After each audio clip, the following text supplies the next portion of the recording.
Kung may malasakit ka sa sarili mong buhay, wag na wag mong tatambayan ang 4 na lugar na ito. Lalo na kung ikaw yung tipo ng tao na may gustong patunayan at marating sa buhay. May ambisyon na gawing makabuluhan ang buhay niya. Dapat alam mo at aware ka sa 4 zones of failure. Dahil maraming tao, lalo na mga kalalakihan, ang nabibihag dito at hindi na nakakalaya pa. Makinig ka. Hindi tipikal na lugar ang tinutukoy ko. Hindi mo ito makikita kapag lumabas ka ng bahay. Wala rin ito sa loob ng bahay nyo. Ito ang lugar na nasa loob ng isipan mo. At marahil, baka hindi ka nakakamalay, matagal ka na palang nakatambay sa mga lugar na ito at napakahirap makalaya dyan kung walang magmumulat at hihila sa'yo palayo rito. Kaya sa video na ito, hihingin ko ang buong atensyon mo. I can only help you if you want to help yourself too. These are the 4 zones of failure na wag mong tatambayan. And don't forget to like and subscribe for more quality contents like this. Let's begin. Number 1. The pity zone. Ito yung lugar para sa mga nakakaawang nilalang. Lugar para sa mga taong namumuhay sa maling dahilan. Dito naninirahan yung mga taong kakaawaan at kaiinisan mo ng sabay dahil kinahiligan na nilang magpabiktima sa lahat ng pagkakataon. Sila yung tipo na mas pipiliin pang magpakalunod sa kadramahan ng buhay kaysa tumayo at humanap ng solusyon para sa ikagiginhawa nila. Nauunawaan mo ba yung punto o masyadong malalim? Makinig ka. The pity zone is a place you created in your head. A mental trap where endless excuses feel like solutions, but only keep you from improving your life. Ito yung lugar sa ulo mo na tinatakbuhan mo sa tuwing natatakot kang harapin ang buhay. Ito yung ginawa mong tambakan ng excuses na akala mo ay solusyon sa kasalukuyan mong mga problema. Isa itong uri ng mental sabotage na kinaadikan ng maraming tao. And guess what? Lahat ng nakatambay sa lugar na ito, hindi na nakakausad sa buhay. Imbis ba naman na magpursige ka? Hindi. Bagkus, gagawa ka ng mga dahilan para i-justify yung mga bagay na alam mo namang magpapabagal sa'yo para lang gawing pampalubag loob sa sarili mo na ayos lang. Ayos lang yung maging ganyan ka na lang. Tinawag ko itong pity zone, ngunit ang mga tao rito hindi marunong maawa sa sarili nila. They are sabotaging themselves, acting like victims of society, and yet they make no real effort to change their own lives. Kung nasa ganitong lugar ka sa ulo mo, it's time to wake up. Number 2. The comfort zone. Among 4 zones of failure, ito ang pinakamatunog. Marahil marami ka nang narinig na nagsasabi na umalis ka sa comfort zone mo para umasenso ka sa buhay o mag-improve dahil ang comfort zone daw ang kalaban mo patungo sa totoong tagumpay ng buhay. At sang-ayon naman ako dyan. Ngunit may paalala lang ako para sa mga taong nasa kani-kanilang comfort zone pa at hindi pa nararanasan kailanman na umalis dito. Makinig ka. Sa oras na umalis ka sa comfort zone mo, tipong malayo ka na at hindi na pwedeng bumalik pa. lulutuin ka na dyan ng matindi. Para kang inihulog sa gitna ng karagatan at wala kang ibang pagpipilian kundi lumangoy. Lumangoy ng lumangoy hanggat wala kang nakikitang lupa. Ganyan ang pakiramdam kapag umalis ka sa comfort zone mo. Huwag kang pauuto sa sinasabi ng iba na basta umalis ka sa comfort zone mo, may naghihintay na agad na magandang bukas para sa'yo. Hindi ganyan ang realidad.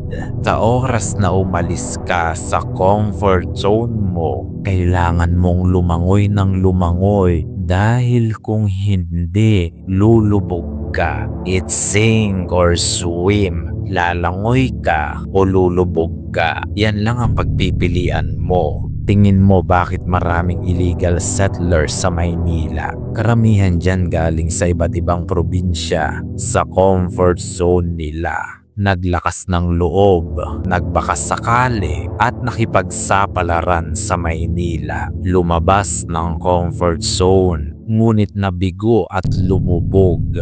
Hindi natin sila minamaliit. Sinasabi lang natin ang realidad ng buhay at hindi rin kita dinidiscourage o tinatakot na wag lumabas sa comfort zone mo. Sinasabi ko lang sa'yo ang realidad ng buhay. Magplano ka ng maayos, huwag kang padalos-dalos. May mas magandang buhay ang naghihintay sa'yo sa labas ng comfort zone mo. Sigurado yan. Ngunit kung mabilis kang mapagod at titigil ka sa paglalangoy, lulubog at lulubog ka lang. Tandaan mo yan. Number 3. Hostage zone. Naranasan mo na ba sa buhay na pakiramdam mo nakakulong ka sa isang sitwasyon na para bang imposible sa iyong takasan?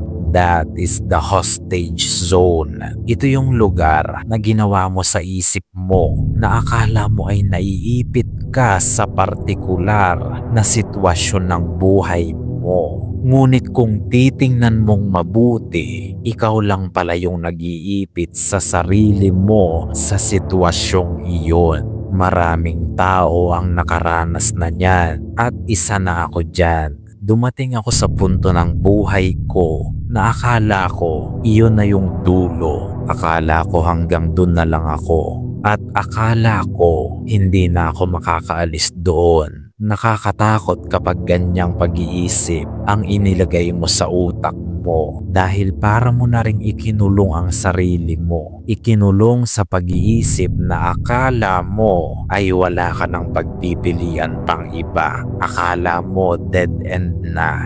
At isa yan sa pinakamatinding balakid sa pag-angat mo sa buhay. Dahil sarili mo na ang kalaban mo rito. Ikaw na yung pumipigil sa sarili mo. You are your own crab.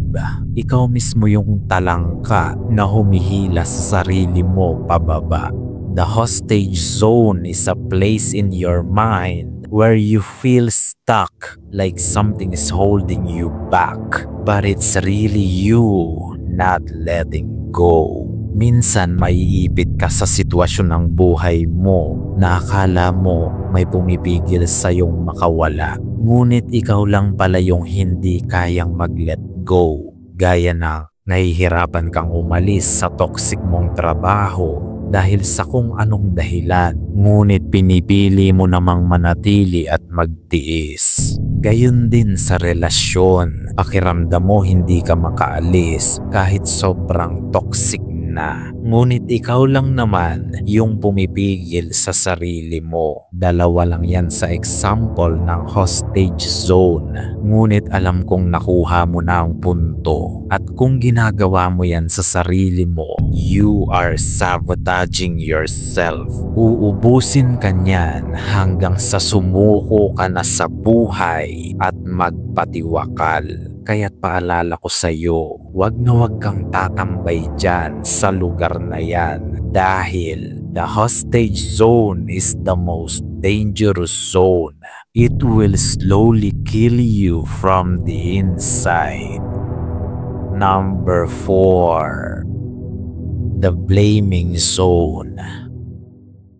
Isa ito sa nakatagong dahilan kung bakit maraming unsuccessful na tao sa Pilipinas. Makinig ka, dahil karamihan dito ay mga lalaki. Bukod sa maling mindset sa pag-asenso, utak talangka at kung ano-ano pa, ito ang hindi nila sinasabi sa iyo. Isang bagay lang ang maglulubog sa iyo sa buhay at hindi mo ito halos mamamalayan. Iyon ay ang tumambay sa blaming zone. Kapag nandyan ka, ibig sabihin, you don't take full responsibility of your life. Ikaw yung tipo ng tao na isisisi mo lahat sa iba, lahat ng kapalpakan at masasamang resulta sa buhay mo. Mahilig kang manisin ng kung sino-sinong tao just to feel better about yourself. Ito pa ang malala. Sobrang daming Pinoy ang nasa blaming zone, kaya't hindi na umaangat ang Pilipinas.